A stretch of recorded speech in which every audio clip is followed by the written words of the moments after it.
दूसरों की बातों पर ना आए।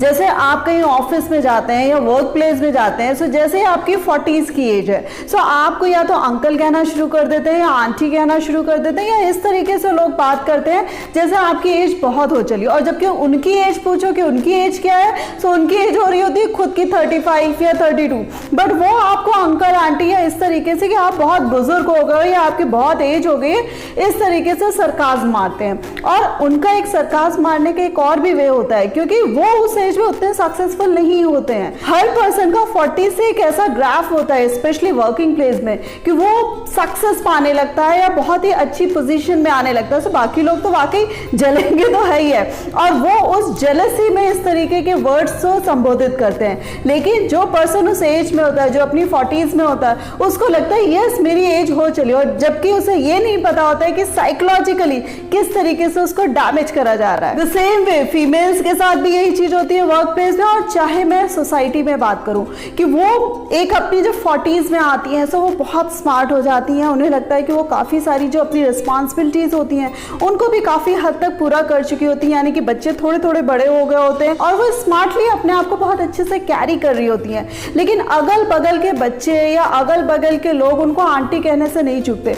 मैं आपको एक एग्जाम्पल बताती हूँ। एक बार मैं एक शॉप पे गई एंड वो पर्सन जो शॉपकीपर थे वो 50s में होंगे, एंड उनके पास जो लेडी आई वो खुद भी अच्छी खासी उन्हीं के सेम एज की होगी, बट वो उनको कैसे बोली है, अंकल जी वो सामान दिखाइए, अंकल जी मुझे लिपस्टिक दिखा दीजिए, अंकल जी मुझे पाउडर दिखा दीजिए। मुझे बहुत अजीब सा लगा, बट शॉपकीपर ने बिना किसी रिएक्शन के उनको सारी चीज़ें दिखाई और उनको बहुत अच्छे से हैंडल करा।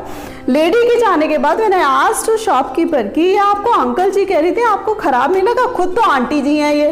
सो ही सेड कि मैम मेरी डेली की ना आदत पड़ गई। फ्रेंड्स, सोसाइटी के इस तरीके के मिथ्स पे ना आए, और सोसाइटी के या कहते हैं ना दूसरों की बातों पर ना आए कि आपकी एज हो चली। द सेम वे आप 40s में हैं या 50s में हैं या सपोज 60s में भी या 70s में भी मैं आपसे कहूंगी कि लाइफ में आगे से आगे लक्ष्य तय करना, लाइफ में आगे से आगे गोल तय करना। आपके पास हमेशा कुछ ना कुछ ऐसा होना चाहिए कि व्हाट नेक्स्ट, मुझे ये करना है, मेरे ये ड्रीम्स है, मुझे आगे से आगे बढ़ना है। एंड हर समय मेरी ये इच्छा होनी चाहिए या हर समय मेरी ये चाह होनी चाहिए कि मुझे अर्निंग होना है, यानी कि मैं अपने पैरों में हमेशा खड़ा रहूं।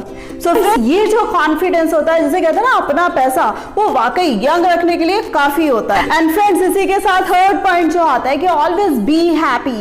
मतलब लाइफ जो है ना वो जीने के लिए होती है, ये नहीं कि एक एक साल 2-2 साल हम काउंट कर रहे हैं कि अब इतनी एज हो चली उतनी एज हो चली। अरे age is just the numbers. So be happy, अपनी फिटनेस के अकॉर्डिंग, अपने फिजिक के अकॉर्डिंग प्लीज अपना ड्रेसिंग सेंस रखो और उसको मस्त रखो। अपना जो एटीट्यूड है वो हमेशा हाई रखिए और अच्छा रखिए। जिसे कहते हैं ना कि मेरी लंबा जीने की इच्छा है, मुझे बहुत आगे तक जाना, बहुत सालों तक जीना है। जैसे मुझसे मेरी कुछ फ्रेंड्स कहती थी कि यार लाइफ का क्या भरोसा। मैंने कहा तेरी भरोसा है कि नहीं है, मैं तो बहुत बुढ़ापे तक अच्छी एज करके ही जाऊंगी। एंड फ्रेंड्स, मुझे हर मोमेंट को जीना ना बहुत अच्छा लगता है। फ्रेंड्स, फोर्थ पॉइंट कि लाइफ में जो भी दिल करता है यार, कि आपको मन करता है कि आप इस तरीके का ड्रेसिंग सेंस रखें, आपका मन करता है कि आप बैडमिंटन खेलें, आपका मन करता है कि आप वॉक करने दूर तक जाएं, आपका मन करता है कि कुछ आप ऐसा क्रिएटिव करें, इनोवेटिव करें, कुछ इस तरीके से बिजनेस स्टार्ट करें। सो चाहे आप 40s में हो, चाहे 50s में हो, चाहे 60s में हो, दैट यू कैन स्टार्ट। कभी भी इस तरीके की भावना अपने अंदर ना लाएं कि भाई अब तो मैं बुजुर्ग हो चला, या अब मैं बुढ़ा हो चला, या बाकी घर के लोग कहते हैं कि भाई अब तो आप बुढ़े हो गए, या अब आप बुजुर्ग हैं, बुजुर्ग की तरह बिहेव करिए। No, not at all. जब तक आपके हाथ पैर चल रहे हैं, जब तक आपका बुद्धि विवेक काम कर रहा है, तब तक आप आराम से रन कर सकते हैं। कई लोगों के साथ हाँ ये जरूर प्रॉब्लम होती है कि उन्हें लगता है कि भाई अब उनके जोड़ों में दर्द होने लगा, उनके हाथ ठीक से वर्क नहीं कर रहे। सो जोड़ों में दर्द, भाई ये तो कम एज के लोगों को भी ये प्रॉब्लम हो जाती है। सो जोड़ों के दर्द से या बैक में दिक्कत हो रही है या आप बहुत देर तक बैठ नहीं पा रहे, तो उससे कहीं ये नहीं होता है कि आप बुजुर्ग हो चले, या आप में सोचने समझने की शक्ति खत्म हो गई, या आप कुछ इनोवेटिव करने लायक नहीं रहे। ऐसा कहीं कुछ नहीं होता है डियर। तो फ्रेंड्स, फिट रहिए, एक्सरसाइज करिए, योगा करिए और अपने आप में खुश रहिए। Last but not the least, ये पॉइंट हमेशा ध्यान रखिएगा कि never ever compromise with your self respect.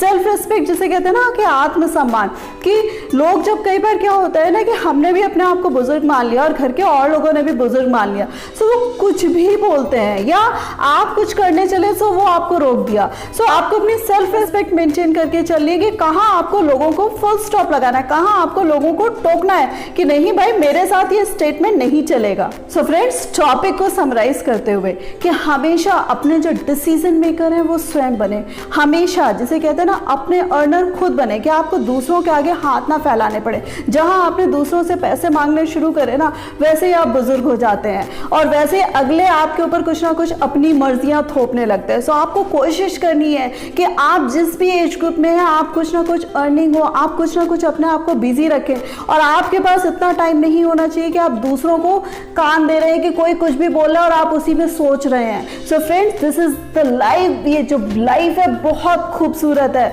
और आपको जो भगवान ने जीवन दिया है, चाहे वो 70 साल का है, चाहे 80 साल का है, चाहे 90 साल का है और चाहे 100 साल का है, सो भगवान की नियामत है। सो इसको सखुशी सहर्ष स्वीकार करें। आप बहुत ब्लेस्ड हैं कि आपकी इतनी एज और आपको मौका मिला है कि इतने साल जीने का। तो दुनिया जलती है तो जलने दो। सो फ्रेंड्स, मेरा ये वीडियो आपको कैसा लगा प्लीज इसको लाइक करना मत भूलिएगा, अपने फ्रेंड्स के साथ शेयर करना मत भूलिएगा और हाँ, मेरे जिन फ्रेंड्स ने मेरे चैनल को अभी तक सब्सक्राइब नहीं किया तो प्लीज सब्सक्राइब कर दीजिएगा। So thanks a lot for giving me this much time.